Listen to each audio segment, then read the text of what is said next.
Bismillahirrahmanirrahim. My name is Salman Ghaffar and I'm one of the instructors and directors at Hussain. I've been teaching for the IBA test prep for almost 25 years now, alhamdulillah. I'm a graduate of IBA myself. I graduated from IBA in the year 99. And I've been preparing students for IBA's admission tests since the year 95. Now, the objective of today's video is to give you a small introduction of what are the important things to keep in mind while going for the IBA interview. Many of you have cleared the IBA test and many of you have cleared it without the requirement for the interview, so congratulations for that. There are obviously going to be many people who have still cleared the test but have been asked to appear for an interview, and this video is addressed to those people and in future to people who will appear for other interviews, be it CBM, Zabist and so on and so forth. What are the important things to keep in mind? We're going to try and keep this short, so you can watch this quickly and understand the important things to keep in mind when you go for your interview. The first thing that you need to remember is that IBA, you've submitted an admission form at IBA. And IBA has information about you, such as your name, your preferred program, your father's name, your father's profession, and the schools and colleges that you've been to so far, and the grades that you've scored in those schools and colleges.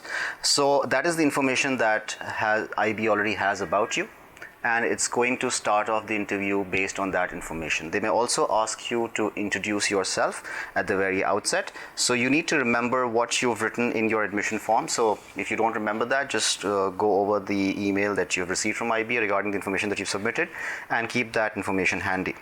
But before you actually go for the interview, what are the things to keep in mind? Please make sure that you dress nicely. Guys, please make sure that you're neatly dressed. That you're wearing a nice formal shirt and a nice formal trousers, clean polished shoes and a nice tie. You can also wear a suit if you like, though that's not important at the undergraduate level so much, but a tie is really important. Girls, you know how to dress well mostly, so just do your thing. Now, as far as when you walk into the interview, please make sure that you look cheerful, you smile, you say Assalamu alaikum or good morning or good afternoon, and you do not sit down at the seat until you are asked to do so. And when the interviewers ask you to sit down, that's the point at which you sit down. Okay, you will probably have 3 people taking your interview. Those are usually faculty members, counselors, and also alumni members are at times asked to appear to take interviews of potential students. So those are the kinds of people that you will be talking to.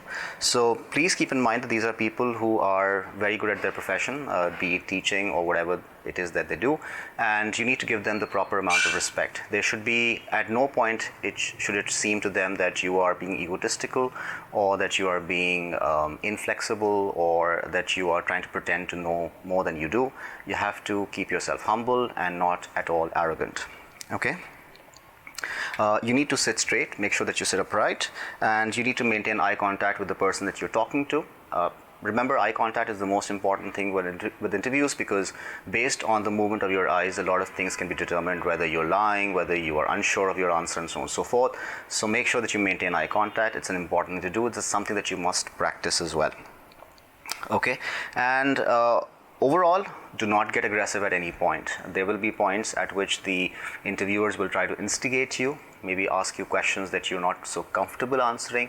Then at no point should you get arrogant or instigated or angry because if that happens, then basically that will be the end of your interview and your chance of getting into IBA. So those are the kinds of things that you need to keep in mind. Okay, so dress nicely, greet them nicely, smile, be calm, be confident, but make sure that you also are not arrogant at all. Now, what are the things that IBA will look at when they try to determine whether you are going to be the right candidate for them? Well, the first thing that you need to that they look at is whether you know what program you're applying for and why you're applying for that particular program. Okay, for example, let's say you're applying for a BBA program, but you have no idea what a business degree looks like. That will be a problem, right? So make sure that you read up on the program that you're applying, so that you know exactly why you're applying for that particular program. So the first thing to remember is the motivation to do that particular degree. The second thing that you need to be good at is the knowledge of the subjects that you studied so far. It is obviously important that if you studied, for example, physics or chemistry or accounting or business studies or computer science, you will be asked questions from your subjects as well. So you can expect questions, for example, let's say you've done accounting, somebody could ask you, okay, how do you make a bank reconciliation statement? If you've done math, then somebody could ask you, okay, how do you find the turning point of a curve? Or how do you find the area under a curve, and so on and so forth. You might even be given a math question to solve, and it just depends upon the kinds of grades that you have as well, the kinds of percentages that you possess. So, and a very common question that you get at IBA is, what is your favorite subject? And if you're going to say that your favorite subject is, for example, English literature or history, then you need to make sure that you're good at those subjects, so that when they ask you questions based on those subjects, you're able to answer those questions. So your favorite subject should be a subject that you are good at, not just something that you like but you're terrible at. Okay. The third thing that they obviously look at is your confidence level. Now, confidence level doesn't mean that you become arrogant. There's a very fine line between being confident and being arrogant. So your confidence should be right up there.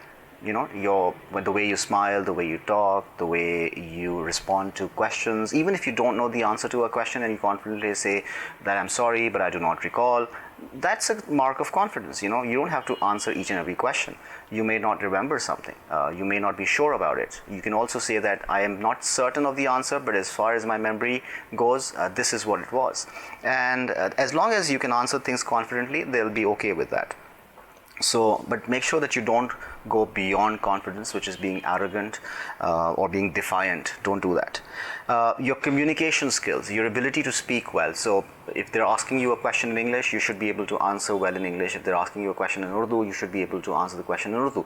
Answer the question in the language that it is asked. This is one of the most important things that you need to remember.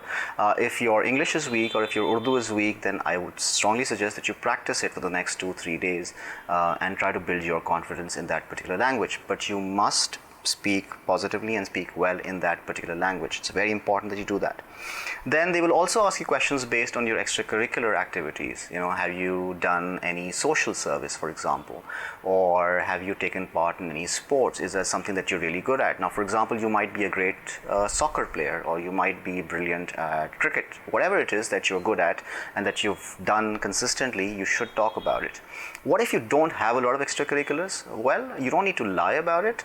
If you don't have a lot of extracurriculars, whatever it is that you have done, you could talk about it. And if you haven't had the time, but you've got excellent grades as well, then you could just say that, I'm sorry, but for the last 2-3 years, I've just been too caught up in my own education, so I haven't had too much time to take part in extracurriculars. But you could talk about whether you read or whether you play chess or whether you like computer games. Whatever it is that you like doing, you should talk about it, but talk about it in a way that shows how it adds value to your personality. Whatever you do in life, it should add to your personality, it should add to your career growth, your personal growth. You could be great at playing computer games, and as long as that helps you achieve a certain objective in your own personality, that's perfectly fine. It doesn't have to be something that is totally out of this world. You don't need to have taken part in a science experiment at NASA. That's not the only thing that would matter. So these are the important things that you need to know, right? So your subject knowledge, your confidence, your motivation to do that particular subject, to that particular degree, your communication skills, your extracurriculars, those are very, very important. Okay. Now, before I end this short conversation, I would want to give you some examples of questions that have been asked earlier. For example, a very common question that you get asked is, okay, what if you don't offer you an admission in IBA? What is your backup plan? Now, that's an interesting question. So you could talk about your backup plan being another university, such as CBM or Zabist or LUMS or whatever it is that your backup plan really is. Or you could talk also about the fact that this is the round 1 application, so you also have the round 2 application, and if God forbid you're unable to get in through in round 1, you will apply again in round 2 and try to make sure that you get in through that. If it is already round 2 by now, then you will have to talk about your fallback options, but obviously be confident and say that, I really hope that I've done enough to convince you that I am going to be a worthwhile addition to IBA. Another important question that they ask you very commonly is, why should we choose you over somebody else? Well, you don't need to criticize anybody else. What you need to talk about is your own potential, is your own ability, and that comes from whatever your personality has combined into over the last 18 years or so of your life. So talk about what you've achieved so far. Talk about your extracurriculars, talk about your education, talk about your motivation to do that degree, and talk about how important it is and how useful it is in your plans to be at IBA, and how you can be a positive contributor to IBA. For example, if you're a great debater, you can talk about how you will work at the debating society at IBA, and you will represent IBA at different levels internationally and locally, and how that could be useful for IBA student body. So whatever it is that you're great at, talk about that. Use that opportunity.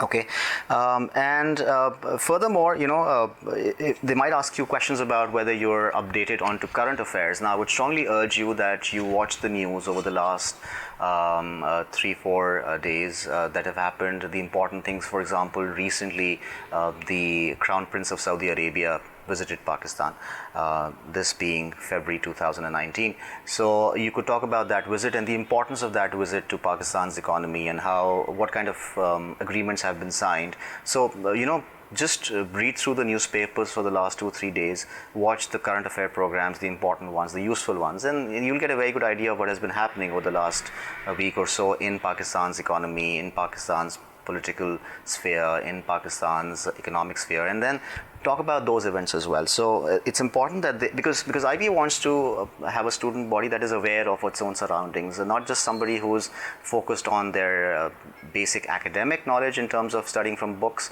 but also from what's happening around in the world. And they'd like to encourage people like those to come to IBA. So if you can show that, and if you can show that you're aware of what's happening in the world around you, that is also very, very useful. Okay, you will also get questions about your family background. What does your father do, what does your mother do, and how you can use that for your own benefit.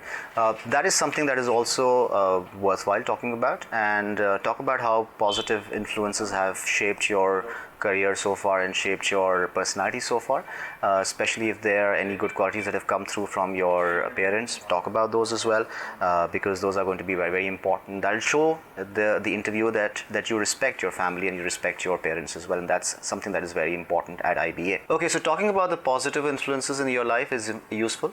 Let's say there's been a cousin or a family friend who has motivated you to do important things in life, successful things in life, then those are the things that you need to talk about in terms of your positive influences, how that has driven you to achieve more, and how you will use that influence to motivate other people in your life to also achieve more. Okay, so those are the kinds of things. And one other question that you normally get a lot is also strengths and weaknesses. Please tell us 3 of your strengths and 3 of your weaknesses. So you should talk about the things that are your strong points. Definitely try to think of 3 or 4 things that you believe are your strengths. For example, you could talk about how positive a person you have, how positive an approach to life towards life you have, how hardworking you are, how persevering you are, or if there's something interesting, something that is not run-of-the-mill, something that is different. For example, your ability in chess, your ability in playing badminton. You could talk about those things as your strengths and how that motivates you to do even better. And if there are certain weaknesses, because they will ask you about your weaknesses as well, so you could talk about your weaknesses, but then try to talk about weaknesses that are things that you know that you are weak at, but you're working on to improve upon. So for example, you could talk about, and this is just an example, this is not necessary that you use something like this, but you could talk about the fact that your communication skills are slightly weak, and that you're working on those weaknesses to improve your skills, because you know that at IBA you will need to have very good communication skills to make your presentations and to attend seminars and so on and so forth. So you could talk about weaknesses that then you're working on to improve upon. So all in all, it's a very interesting experience when you go to IBA to appear in your interview. Don't be afraid of it. There's nothing to be afraid of. People are not going to rip you apart. You will just go there, you will give it your best, and if you don't do as well as you think you can, then there will always be another time. But in the meantime, for the next 2-3 days that you have before the actual interview takes place, I strongly urge you to focus on the things that I've spoken about. Read the newspapers, work on your communication skills, work on your confidence, and choose your clothes wisely, and work on your strengths and work on your weaknesses. And talk about, if let's say your grades are slightly weak, maybe you didn't do so well in your O levels or your metric or your first year, then you should have a good reason for why that happened and how you're going to improve upon that in your second year, and how will you make sure that you get an extraordinary result to meet the IBA requirements. So all in all, I wish you all the best of luck, and if you have any further questions, you can post them down here and we'll try to answer them as quickly as possible.